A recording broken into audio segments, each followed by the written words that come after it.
Hi everybody, this is Vicki Woodyard. It's Sunday night and I invite you to pull up a chair. I think I'll talk a little bit about what it was like to be in a Vernon Howard class. In a word, it was frightening. His energy was quite off-putting.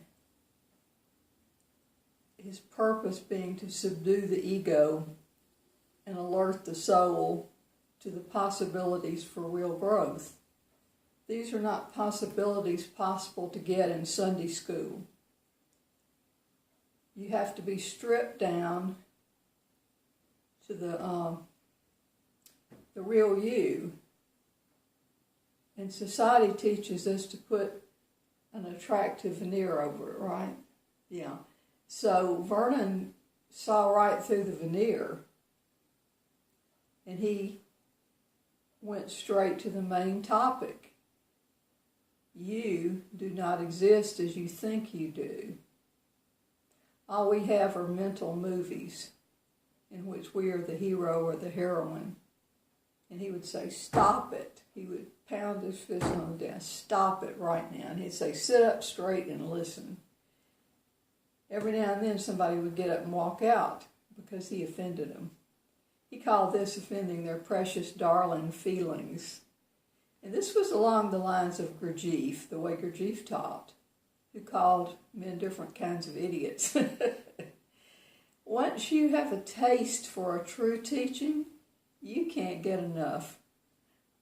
I let a year go by between the first time I sat with Vernon until I traveled back to Boulder City, Nevada a year later. But in that year, I studied him night and day. I studied him all the time. I lived with the earbuds listening to him on an old Sony Walkman. At the time, he was giving 9 talks a week, each one about from 30 to 45 minutes. And you could order them by the month and have them delivered to your mailbox. And the day that those 9 talks came, I was just on cloud 9. I couldn't wait. I would listen to each talk twice, and the second time I would make copious notes. The first thing I did was try to change my family. It's an obvious move, right? They hated it. And it took me years to stop doing that. It was so much easier to attack something out there than the real enemy. As he said, the foes are indeed of thy own household. The inner house cleaning takes a mighty long time. So it's much easier to project all your negativities out onto innocent people.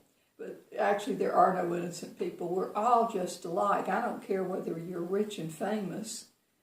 You're still a mess inwardly. And once you tasted the flavor of what Vernon had to give you, it was like having cold water thrown in your face, but it was divinely thrown. You knew it was for your own soul's growth. You knew it.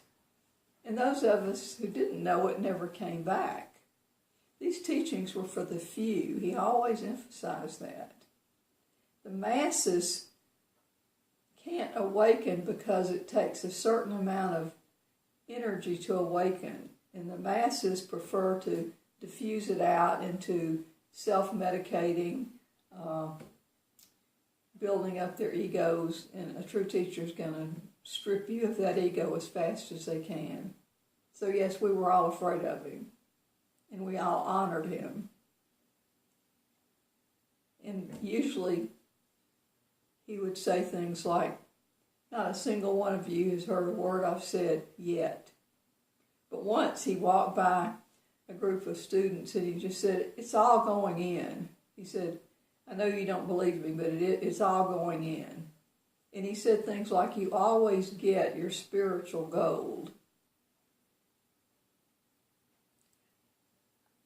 I feel that I, to some extent, carry the energy of Vernon Howard just because of how close I am to understanding his words. It's like you get where you push people away. You don't want any more friends. You want to become friends with your true self, you don't have time for pleasantries.